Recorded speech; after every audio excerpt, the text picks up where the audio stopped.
Selamat pagi, siang, atau sore kepada Bapak Dr. Fahri STMT serta rekan-rekan sekalian. Pada video presentasi kali ini, kelompok kami akan mempresentasikan laporan hasil data statistik kuantitatif menggunakan perangkat lunak IBM SPSS untuk melakukan berbagai faktor performa akademik mahasiswa.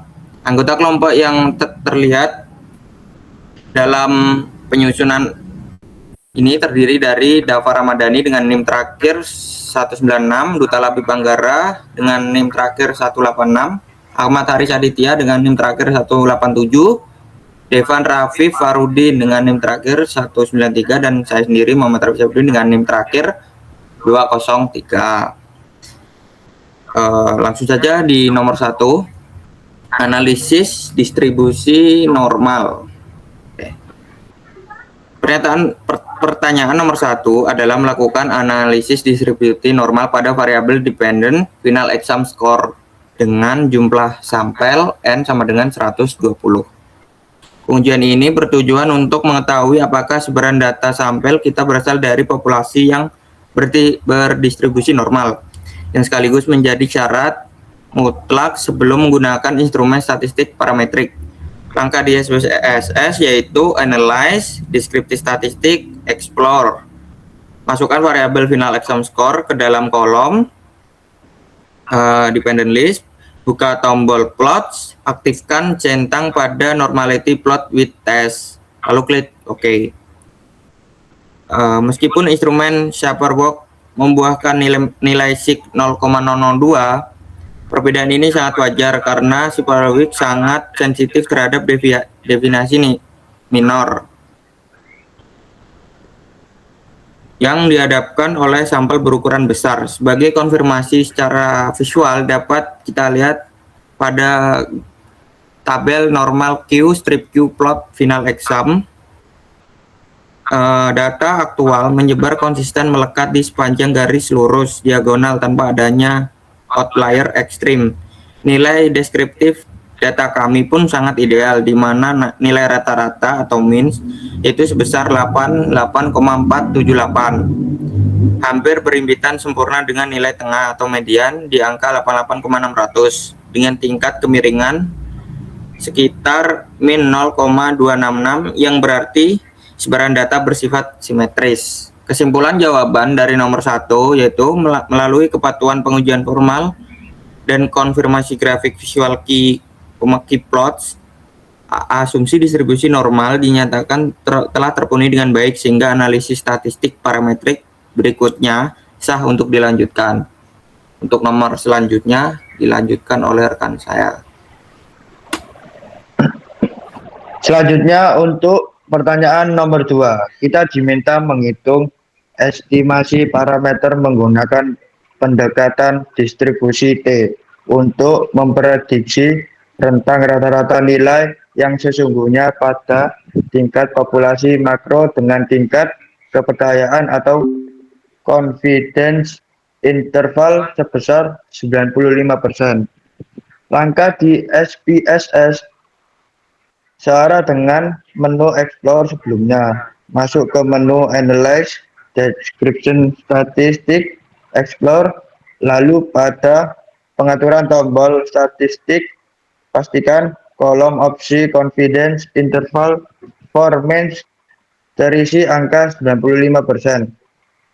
Berdasarkan tabel deskriptif pada slide, kita bisa melihat nilai rata-rata sampel kita berada di angka 88,478. Angka yang sangat krusial untuk kita perhatikan adalah nilai standard error of mean yang bernilai sangat kecil, yaitu 0,7206.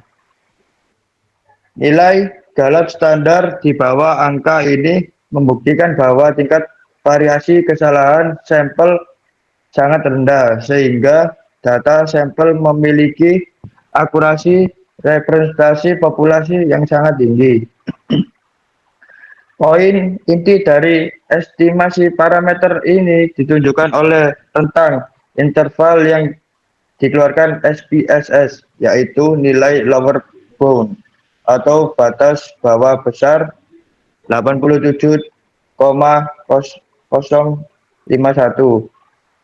dan nilai upper bound untuk batas atas sebesar 89,904.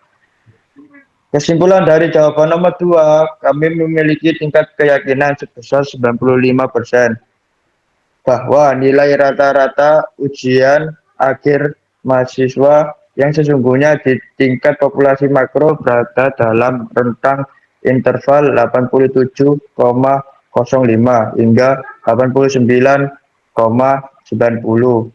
Secara praktis, estimasi ini memberikan jaminan mutu akademik yang stabil bagi institusi karena dalam skenario terendah sekalipun pada batas bawah 87,05 performa akademik mahasiswa secara umum masih bertahan aman di kategori memuaskan atau setara nilai mutu A-. Selanjutnya akan disampaikan oleh rekan saya. Untuk selanjutnya adalah pertanyaan nomor 3. Hubungan jam belajar dengan nilai ujian menggunakan Pearson.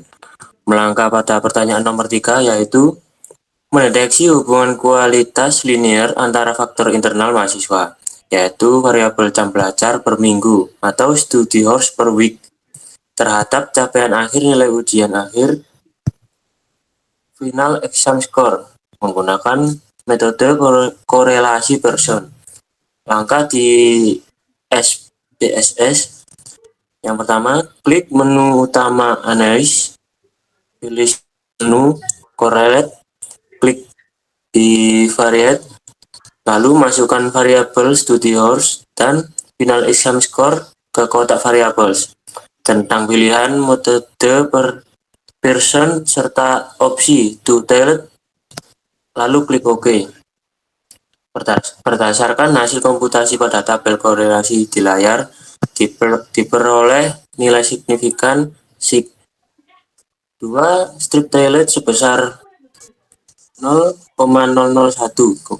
Kemunculan tanda bintang 2 menegaskan bahwa korelasi ini nyata secara absolut pada tingkat signifikansi 1%.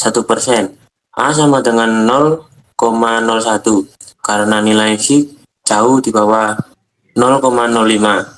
Kita menolak hipotesis 0 yang membuktikan hubungan antara waktu belajar dan nilai ujian real dengan secara statistik. Nilai kekuatan hubungan yang ditunjukkan oleh koefisien korelasi Pearson atau nilai R tercatat sebesar 0,755. Angka koefisien ini bernilai positif dan berada dalam rentang skala hubungan yang kuat. Untuk semua kesimpulan ini adalah arah koefisien positif membuktikan adanya pola hubungan yang searah. Maknanya, setiap kali mahasiswa menambah alokasi waktu belajar mandiri mereka dalam seminggu, maka hal tersebut akan diikuti oleh kenaikan nilai ujian akhir secara linear dan konsisten. Secara matematis, nilai koefisien determinasi R2 yang dihasilkan adalah sekitar 0,57, yang mengindikasikan bahwa variabel jam belajar memberikan kontribusi nyata sebesar 57% dalam memengaruhi variasi nilai mahasiswa. Untuk pertanyaan selanjutnya, silakan teman saya yang bertugas. Berikutnya adalah pertanyaan nomor 4. Hubungan kepuasan mahasiswa dengan nilai ujian menggunakan Spearman, yaitu menguji tingkat keeratan hubungan yang melibatkan variabel kualitatif berskala ordinal atau berjenjang, yaitu variabel tingkat kepuasan mahasiswa terhadap variabel numerik nilai ujian akhir dengan menggunakan metode non-parametrik korelasi Spearman rank. Langkah di SPSS yaitu buka menu Analyze, Correlate, Lalu ke bivariate, pada kotak opsi pilihan correlation coefficients, hilangkan atau hapus tanda centang pada pilihan person, dan sebagai gantinya aktifkan centang pada pilihan Spearman. Lalu klik OK. Uji ini bekerja dengan mengukur kekuatan hubungan monotonik berdasarkan pemeringkatan peringkat data. Kesimpulan jawaban nomor 4 yaitu melalui uji Spearman Rank ini kita melihat keterkaitan dari sudut pandang psikologi pendidikan apabila pengujian Spearman ini menghasilkan arah koefisien positif yang signifikan dengan nilai sig di bawah 0,05. Kondisi tersebut membuktikan secara ilmiah bahwa aspek kepuasan emosional mahasiswa terhadap iklim akademik seperti kepuasan terhadap fasilitas kampus, pelayanan administrasi, dan kenyamanan kelas berbanding lurus dengan capaian prestasinya. Rasa puas menciptakan motivasi internal yang sehat dan kondisi mental yang baik yang mempermudah mahasiswa dalam menyerap materi perkuliahan sehingga bermuara pada perolehan nilai ujian yang lebih optimal. Nomor selanjutnya akan disampaikan oleh rekan saya. Untuk pertanyaan nomor 5, pengaruh metode pembelajaran terhadap nilai ujian menggunakan ANOVA. Jadi, kita melakukan pengujian kooperatif one way ANOVA untuk mendeteksi apakah target perbedaan nilai rata-rata ujian akhir yang signifikan jika ditinjau dari variasi faktor metode pembelajaran learning method, yaitu kelas hybrid, offline, atau online. Untuk langkah di SPSS-nya, masuk ke menu, lalu analyze, compare means, lalu one way ANOVA, habis itu masukkan variabel final exam score ke kotak dependent list dan variabel learning method ke kotak faktor. Di tombol option, centang homogeneity of variant test, dan di tombol post hoc, centang uji lanjut to K, lalu klik OK. Untuk karakteristik sebaran, contoh dari total 120 sampel terbagi secara proporsional. Kelas offline sebanyak 49 mahasiswa, yaitu 40,8%. Kelas hybrid sebanyak 44 mahasiswa, untuk persentasenya 36,7%, dan kelas online sebanyak 27 mahasiswa, yaitu 22,5%. Sebelum membaca tabel ANOVA, asumsi kesamaan varians wajib terpenuhi. Menilik tabel test of homogeneity of variance, nilai 11 batch of men menghasilkan nilai sig sebesar 0,645. Karena nilai sig 0,645 lebih besar daripada 0,05, varians antar kelompok resmi dinyatakan homogen dan prasyarat dasar ANOVA terpenuhi.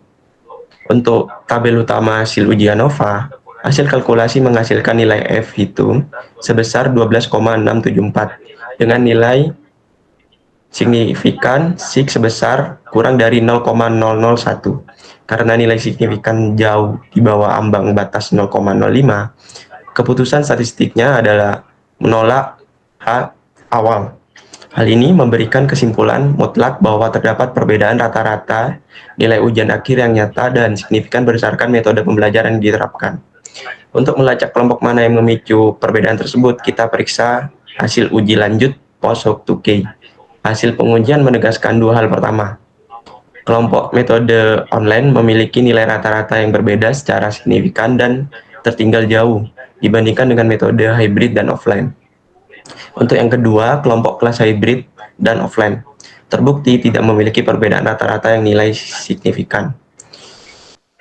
Jadi, kami dapat menyimpulkan temuan ini memberikan rekomendasi strategis bagi institusi bahwa metode tatap muka langsung offline serta metode kombinasi hybrid memiliki tingkat efektivitas instruksional yang setara dan terbukti jauh lebih optimal dalam mendongkrak capaian nilai ujian akhir mahasiswa dibandingkan dengan metode kelas daring, penuh, atau online. Untuk selanjutnya dilanjutkan rekan saya. Oke, sebagai kesimpulan akhir, keberhasilan prestasi akademik mahasiswa ditentukan oleh sinergi harmonis antara optimalisasi jam belajar mandiri, faktor psikologis kenyamanan mahasiswa, serta ketepatan pemilihan metode kelas oleh institusi, di mana metode offline dan hybrid menjadi pilihan terbaik. Demikian video pemaparan, laporan, riset analisis, dan statistika dari kelompok kami untuk memenuhi seluruh poin pertanyaan tugas ini. Mohon maaf segala kekurangan. Terima kasih atas perhatian Bapak Fahri STMT, dan selamat pagi, siang, atau sore. Terima kasih.